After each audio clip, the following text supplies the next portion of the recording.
I gazed out the window and observed the recently fallen snow. It was evident that every residence along the street had adorned their exteriors in observance of the new year.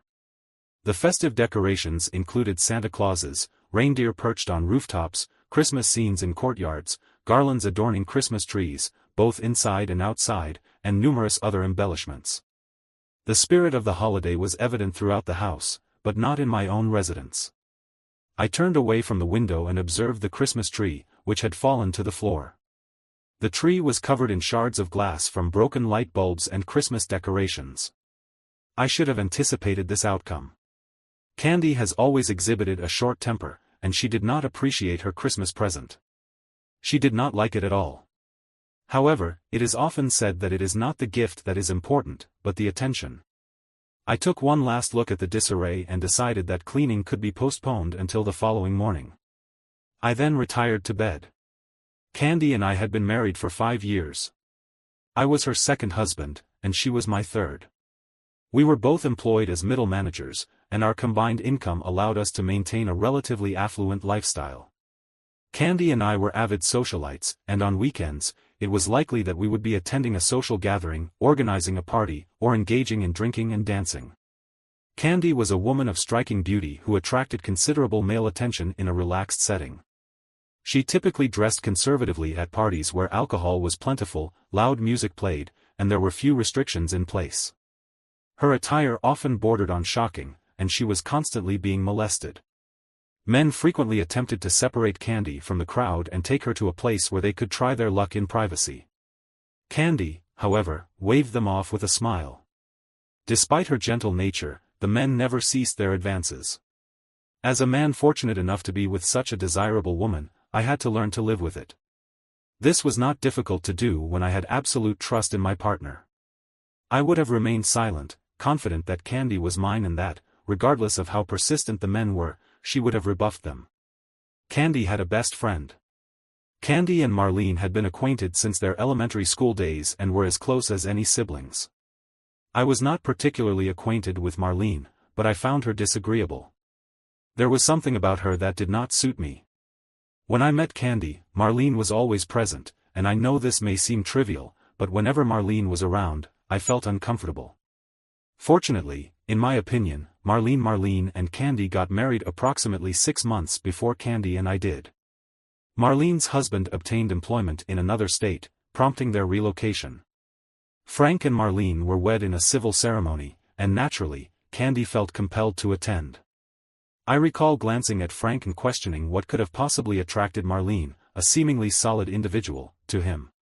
Despite my limited familiarity with them both, would have wagered 20-1 that their union would likely endure for an extended period.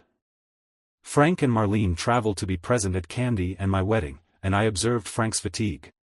I considered whether his new job or his new wife might be the cause. Marlene may have resided outside the state, but that did not preclude her from maintaining contact with Candy.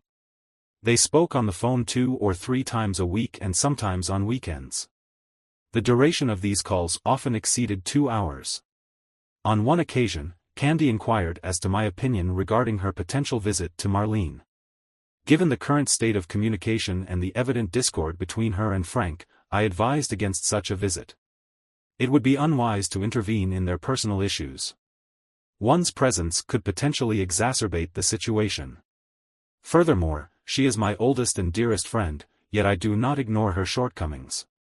She can be a little difficult to live with, and perhaps my presence will alleviate some of the pressure on Frank. I initially believed that her departure was not a beneficial decision. However, I was perceptive enough to recognize that attempting to dissuade her would only negatively impact our marriage. Consequently, I simply advised Frank to consider that she may have a better understanding of Candy's perspective than I do. If you believe that a visit would be beneficial, then I advise you to proceed. Candy was absent for 5 days and upon her return, she appeared to be preoccupied with something. I surmised that her visit did not unfold as she anticipated, but I did not inquire further. After a couple of days, she had returned to her usual demeanor. 6 months later, Candy inquired again if I would object to her visiting Marlene. I was reluctant to consent, yet I lacked a compelling reason to decline. I was aware that I would not be able to avoid the situation. I would prefer that you did not do that, as it would only result in Candy asking me why I did not like her, which would be an unsatisfactory response. Candy was absent for 4 days, and upon her return, she appeared somewhat disconcerted, similar to her initial visit. However, as before, she quickly recovered within a couple of days. Over the following year, Candy took a 3. Candy would visit Marlene on a day off every 3 or 4 months. Upon returning, she would appear to be in a bad mood, but after a couple of days, her negative effect would dissipate. One day, Candy approached me and asked, "Can I ask you a favor?" I replied, "Of course, Candy. I'm always available to help." She then inquired, "Can you do it this time?" I responded, "Why wouldn't I do it? You've never mentioned this to me before, but I understand you don't like Marlene. I'm willing to help." It is likely that Candy's request has something to do with Marlene. After the dissolution of her relationship with Frank, Marlene is returning to the area. It would be beneficial for her to reside in a spare bedroom until she secures employment in her own residence. I was reluctant to decline Candy's request. I was tempted to voice my displeasure, but I recognized that doing so would exacerbate my relationship with Candy. To maintain harmony, I had to acquiesce. A week later, Marlene relocated to our residence. With the advent of Marlene's arrival, the dynamic of the household underwent a notable transformation. Initially, there were no discernible changes. However, as time passed, Candy and Marlene began spending a considerable amount of time together in the kitchen, engaged in cheerful conversation. While this behavior was not inherently problematic, it often ceased or diminished when I entered the room. Subsequently, Candy and Marlene began attending weekly bachelorette parties. Additionally, they embarked on a quest to find an apartment. It became evident that Candy and Marlene had been unable to locate the apartment. It took me several weeks to discern that Candy maintained a certain distance from me when she returned from her evening walks or apartment searches. This behavior persisted even after Candy's visits to Marlene.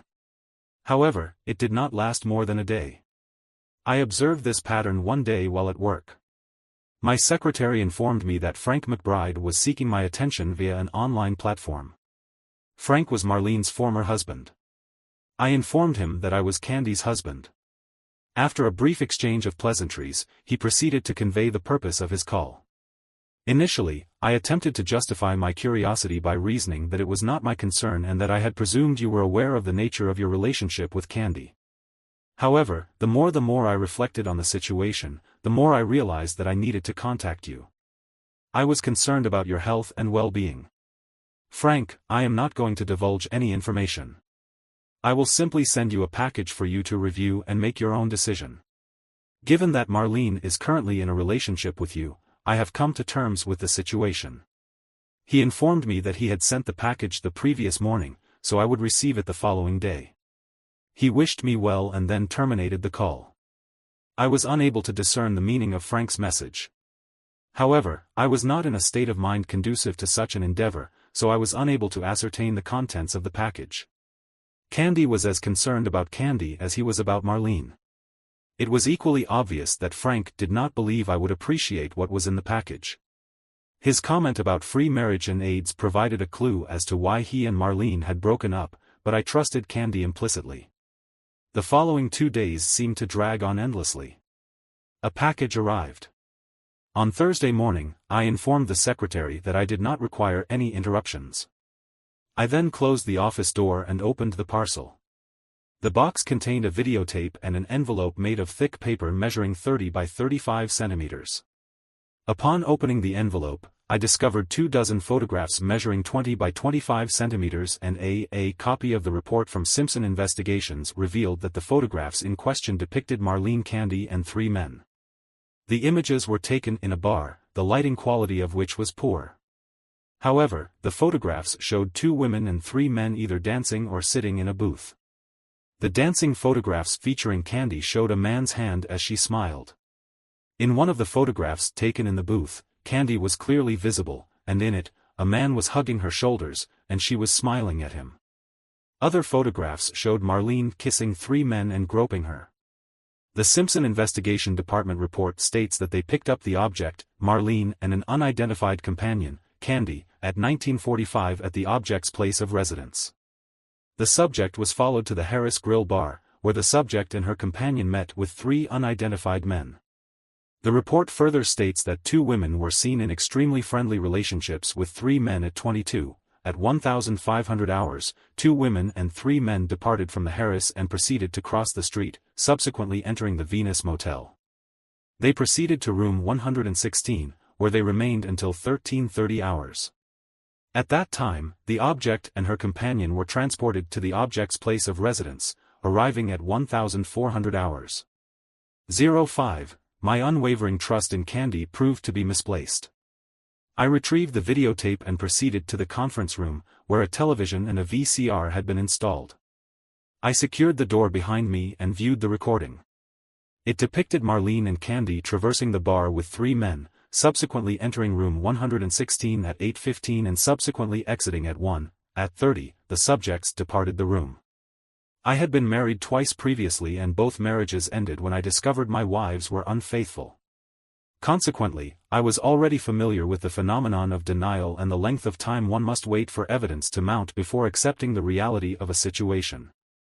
I contacted my friend Roger, who was also my lawyer, to request his assistance. He agreed to help me, and I proceeded to his office. He informed me that I had already reached the same conclusion. There was no tangible evidence to substantiate my suspicions. The photographs themselves were inconclusive. The context of the images was unclear. It was impossible to determine whether the photographs had been taken at the precise moment of the alleged incident or whether there had been a brief interval between the act and the photograph's capture. The same argument could be applied to the photograph of the man embracing the woman. The photograph in question depicts a man's arm embracing the woman.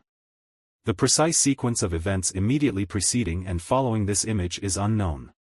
Additionally, the investigator's report does not mention Candy or her actions.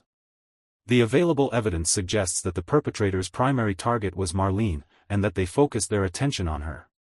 The photographic record does not corroborate the claim that 2 women entered the motel room with 3 men. It also fails to substantiate the assertion that the women proceeded from the bar to the office and rented a room. This implies that 1 or more men had already stayed at the motel, which raises further questions about the sequence of events.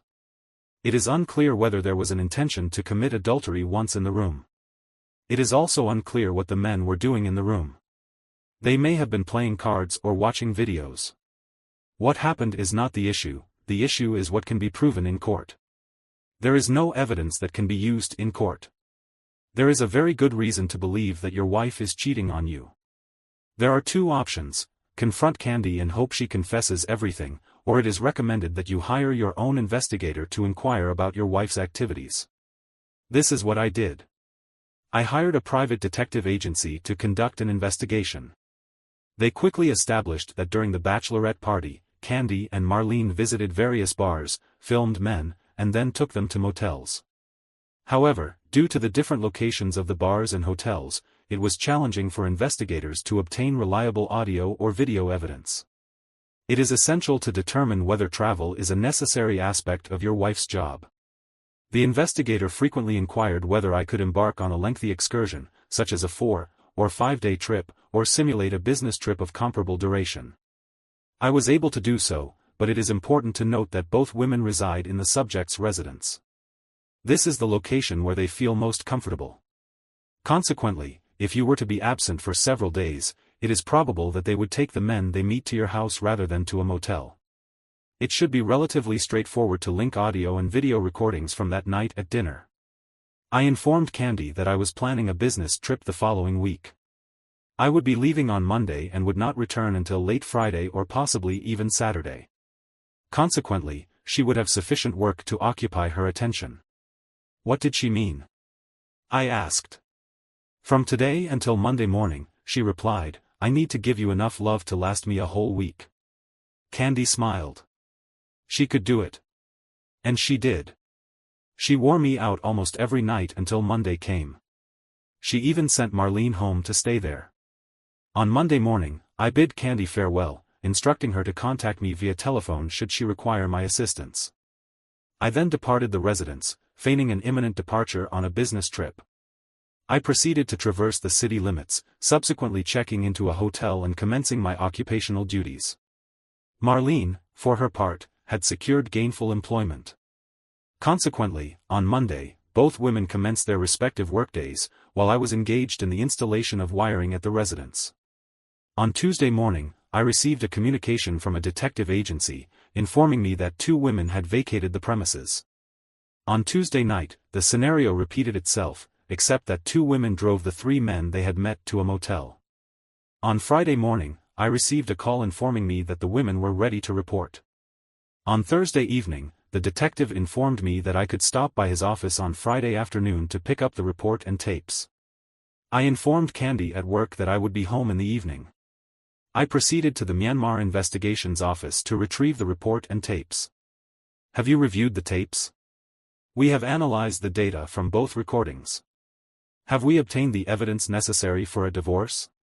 It is difficult to ascertain. Did you have evidence of your wife's infidelity? It is challenging to determine. You will have to review the tapes and make your own decision. It is recommended that you review the recording and make your own decision. There is a possibility that you will either have her on tape engaging in sexual intercourse with another man or you will not. It is important to note that there is no evidence on either of the 2 nights that we have a record of that she was unfaithful. Therefore, it can be assumed that she was not cheating on you. However, it is ultimately your decision to make. You will need to review the records and form your own opinion on this matter. I paid the bill and then picked up the tapes. I returned to my office, where I reviewed the recording of the episode filmed on Wednesday night. It began with Candy Marlene and 2 men entering Marlene's room. The 3 individuals immediately undressed, and Candy proceeded to a chair and watched. The man approached Candy and said, "Come on, honey. Take off your clothes and let's have some fun. I must apologize, but I informed you previously that I would not engage in infidelity with my husband. You were aware that our visit would be limited to the 2 of us and Marlene. What is the matter? Do you derive pleasure from observing such activities? It is irrelevant. The crucial point is that you will not be fortunate with me." The recording lasted 3 hours, and I proceeded to replay the majority of it throughout this period. Candy sat in an armchair and observed. Marlene proceeded to engage in sexual intercourse with both men. At this point, I ceased rewinding the recording and observed Marlene engaging in sexual intercourse with one of the men. Despite my initial dislike of Marlene, I could not deny that she possessed an attractive physique and was aesthetically pleasing. Marlene then vocalized her displeasure and instructed the man to cease his actions and approach her. The man, reluctant to do so, departed from Candy's presence and approached Marlene.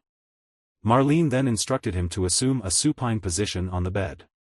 Once he had done so, she proceeded to disrobe and climb onto the bed, positioning herself in close proximity to the man's chest. She then instructed the other man, "Okay Stan, you know what to do. Take it easy, Stan. Take your time. Let me get used to it." She then moaned, oh yeah, baby, that's it. God, it feels so good." The man downstairs did not engage in any significant physical activity, other than lying down and allowing Marlene to fondle him. Candy, who was standing on the sidelines, observed the scene unfolding, but she did not engage in any other action in the room that night. This marked the end of the encounter for both men. Subsequently, the 2 men arose, attired themselves, and were led out of the room by Marlene. Candy was observed entering the bedroom, disrobing, and lying down on the bed. 2 minutes later, Marlene entered the room and joined Candy in bed. "I saw you, girlfriend, I saw you put your hand up your skirt. When will you finally cease this behavior? You are missing a great opportunity. How many times do I have to tell you that Marhal has 2 ex-wives? Wives who were discarded by their husbands as a result of infidelity expressed feelings of love for their former partners and a desire to avoid further estrangement. I am not cheating, but I must say that you are missing out on a rather enjoyable experience. Come, my dear, and take care of me." I was quite taken aback when Candy stood up and landed on her best friend after she had calmed down. Marlene said, "Oh my God, baby, that was incredible. You do it better than anyone else." Candy reached out and turned off the light. The light was extinguished, and the 2 women embraced each other. After a few minutes, I heard the steady breathing of people who were asleep. I desired a beverage, and my superior had a bar in his office, so I proceeded to that location. I procured 2 blackjacks and an ice cube and returned to the conference room, where I activated the audio recording. 2 women and 3 men entered the room. One of the men suggested that they take the room across the hall, noting that it had a larger bed. He reasoned that they would not use it, so why not? Marlene countered that the bed in this room was sufficient, but Candy disagreed, stating that the bed in the other room was larger. Marlene was already undressing, and the 3 men began to undress as well. Marlene proceeded to disrobe, assisting one of the men in removing his trousers. Once the trio had undressed, Marlene advanced to the edge of the bed, and the 3 men followed her. Marlene was seated on the edge of the bed, with the 3 men positioned in front of her, their backs to me. I observed Marlene's eyes widen and an expression of astonishment emerge on her face. Her countenance displayed a look of astonishment. I was uncertain if I could bear the sight. Candy rose from her chair and approached Marlene. I observed her eyebrows elevate and an expression emerge on her face that I did not recognize. My view was still obstructed by the backs of the 3 men, but it seemed to me that Candy extended her hand to touch an object, then swiftly retracted it as if she had been burned. She proceeded to return to her chair but paused on her way to take another look at the object. Marlene informed one man that he would have to wait until the other 2 men had stretched her and then laid her on her back. The 2 men moved closer to her. The individual who had remained standing observed the 3 individuals on the bed and then turned to regard Candy. It became apparent what the source of the commotion was. The 2 men on the bed were already engaged in sexual activity with Marlene. He finally approached her. I am aware of what you said at the bar, but that was before I saw it. You desire it, honey. You nearly mastered it a few minutes ago. Just minutes ago, you expressed a desire for it, and he expressed a desire for you. I encourage you to join the party. I cannot, of course, but you can. You are not sharing this with anyone else in this room. Come on, sweetie. That is what you desire, and you know it. No, I cannot. Candy initiated physical contact with him. She then proceeded to kiss him. Come on, honey. Let's stop engaging in these futile attempts at pretense. Let's proceed to the next stage. Remove your garments and allow us to utilize the implement for an additional minute, he groaned. That's it, my dear. That's it. I then resolved that, regardless of my personal sentiments, would maintain this audio recording as a background element. Candy departed the room, and the 3 men donned their attire. The scene then shifted. Upon entering our bedroom, Candy rapidly disrobed, procured a hairbrush from the dresser, and then climbed onto the bed and used it on herself. She then proceeded to take a shower and, after drying herself, undressed once more and got into bed, where she began reading. After approximately 5 minutes, she put down the book, got up, and went to the bedroom door, which she opened. She then proceeded to enter the adjacent room, where she remained for approximately 1 minute before returning to the bed and retrieving the comb once more. Once her composure had been restored, Marlene inquired as to the cause of her distress. She posited that Lex had managed to exert considerable influence over her, and that he had nearly succeeded in achieving his desired outcome. It is impossible to determine the proximity of that moment. One must decide. You have missed an opportunity for a significant experience. There is a possibility that such an opportunity may never arise again. From my perspective, this is beneficial. I am not going to mislead Hal. I love this man and I will not allow myself to lose him. This does not affect Candy, Hal will never know, but I got married and I am unable to look into his eyes. This is your life. I turned off the television and sat staring at the wall. I now understood what the detective meant when he said that I would have to decide for myself whether she cheated on me. Technically, she did. Manuel's labor was still an act with a man other than her husband. Furthermore, Candy's interactions with Marlene on both nights constituted interactions with another person, despite the absence of a male partner. I was uncertain whether to be angry or not. Candy made it clear both times that no one was going to mess with her and that I informed Marlene that she loved me too much to engage in infidelity and risk losing me. However, I found it perplexing that she would accompany Marlene to the bar with the intention of seeking an illicit encounter and then proceed to engage in such behavior. Upon my return, Candy rushed out to greet me, embracing me and kissing me. She informed me of her feelings of longing for me. "I hope you had dinner on the plane, my dear, because I did not prepare a meal for you today. I was intending to take you to the bedroom without delay. If I am fortunate, I will eventually reach a point where you are able to rise from bed in the morning, so you can have breakfast. I do not believe that will happen. Candy, I believe we need to discuss the matter. Is Marlene present?" "No, she has departed. I would prefer that she was not present at this discussion." "What is the matter? What has occurred?"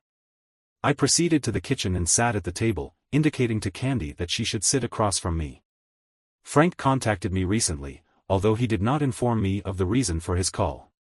Marlene terminated the relationship. He stated that he would send me a package containing further details." Candy's complexion became pale when she heard this news.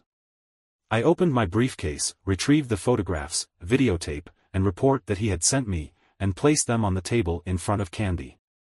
"I would like you to read this and then inform me of the reasons why I should not proceed.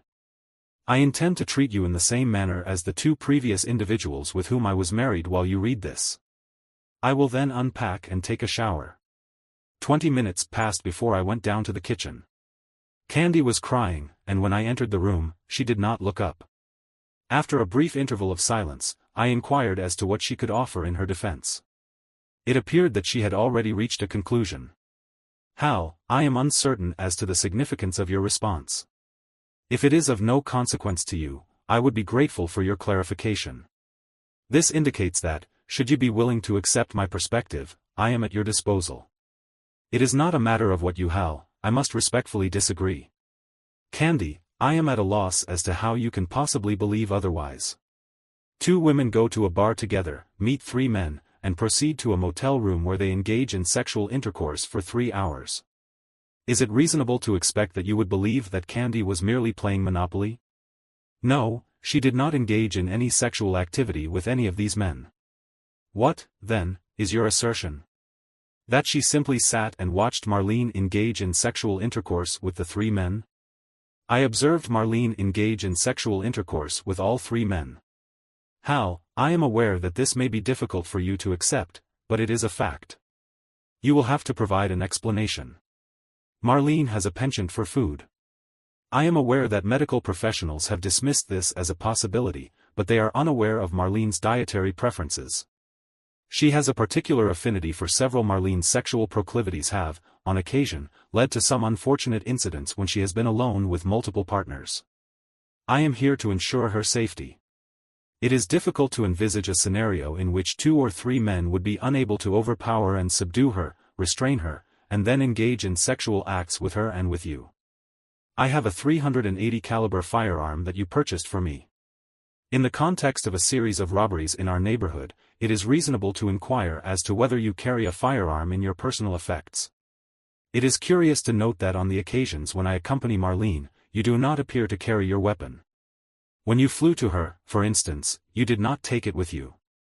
Marlene, on the other hand, had her own firearm, a small .32 automatic, which I used when I visited her. The .32 caliber firearm is not an effective deterrent. It is more likely to prompt a moment of reflection when it is pointed at one's groin. You claim to have done this twice, yet I am skeptical. Hal, I am inclined to believe you, but I require evidence. Is this why you visited Marlene so frequently? What did you do during these visits? When she returned, what did you do? During these walks, I have been touched on several occasions, yet I have never engaged in sexual intercourse with another man. Have you never engaged in sexual intercourse? I must admit that I have indeed done so on one occasion. What was that?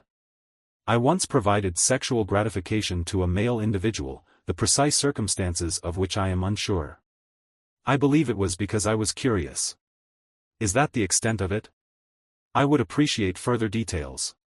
In the evenings, there was no activity. Hal, that was the only time. What are you intending to do? I am attempting to convince myself that you are telling the truth. I will attempt to see if I can handle it, but I have to pay for my efforts. I want you to end your relationship with Marlene. I want her out of this house by Sunday, and I do not want you to deal with her. I am imploring you, Hal, to reconsider your position. I have been her closest friend for over 25 years, and I am unable to abandon her. I will accept any type of Candy you choose. The crux of the matter is that if she remains in your life, I will leave, and if she leaves and I stay, I will only remain as long as you maintain your distance from her. Furthermore, I am not lacking in intelligence, so I will undergo testing. For sexually transmitted diseases, I will obtain an appointment as soon as possible. I expect you to do the same. This process will take a minimum of 6 months, as it takes that long for AIDS to manifest. Hal, I swear to you that I have not had an affair with another man since I met you. I have always believed that it is better to be safe than sorry. Candy's narrative is so unconventional that I am willing to entertain the possibility that it may be factual. However, as previously stated, I am not inclined to take any risks. These are my terms, Candy. You have the option of accepting them or not. I rose from the table and departed, leaving her standing there, staring at my back on Saturday. Marlene discovered and Candy had apparently informed Marlene of my request, resulting in a period of intense emotional distress. Candy's behavior was perceived as unbearable for a couple of weeks. 4 months later, it appeared that Candy had not met with Marlene for any social engagements. However, they did communicate via phone. Despite frequent telephone conversations, I was unconcerned. My sole stipulation was that Candy and Marlene should never be alone together or go anywhere together. Our bedtime had slowed somewhat, but otherwise our relationship seemed as strong as before. Then I received a package from Frank. The following week, I was sent out of town on business. I informed Candy of my upcoming business trip, which was scheduled to last for 3 days. After dinner, I presented her with a gift-wrapped box. She then unwrapped the paper to reveal a cardboard box containing 3 items. The envelopes, measuring 25 by 35 centimeters, and the videotape, inscribed with the letters A, B, and C, were the only items in the package. The instructions were to start with the letter A and then watch the video, after which the letter B was to be read and the envelope C opened. I informed Candy that I would be upstairs, and then proceeded to our bedroom. The letters A, B, and C represented the initials of the detective agency.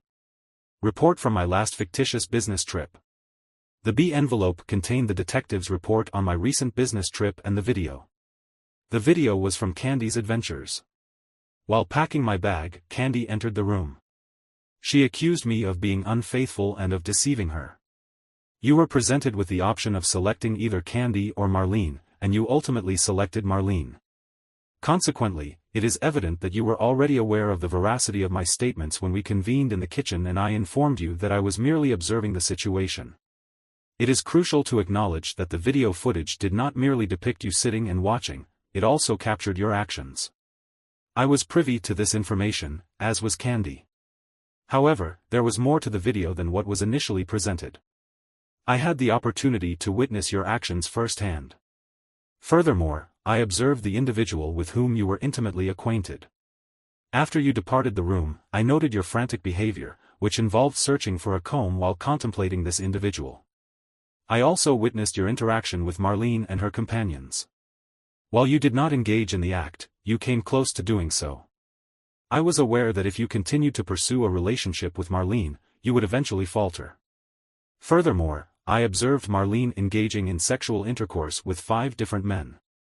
Subsequently, I witnessed you aggressively pursue her. Regardless of the extent of sexual activity engaged in by this individual, it was evident that she could have become seriously ill, even before the video was recorded. This was another rationale behind my recommendation for you to maintain distance from Marlene, to prevent any potential contamination. If you had proven to be trustworthy, I would have given you a chance. Candy, you had the opportunity to avoid contact with Marlene, but you did not take it. I allowed you 3 nights of solitude. Instead, you chose to spend those nights at a bar and a motel with Marlene. You made your decision, Candy, and it was not mine. I would like to conclude my preparations for departure. Are you intending to depart? Are you truly going to abandon me? She abruptly exited the room, and shortly thereafter, I discerned a resounding fracture and the distinct sound of fracturing glass. The door was abruptly closed, and I heard the mechanism for the garage door opening. There was then a period of silence, during which I continued to pack my belongings.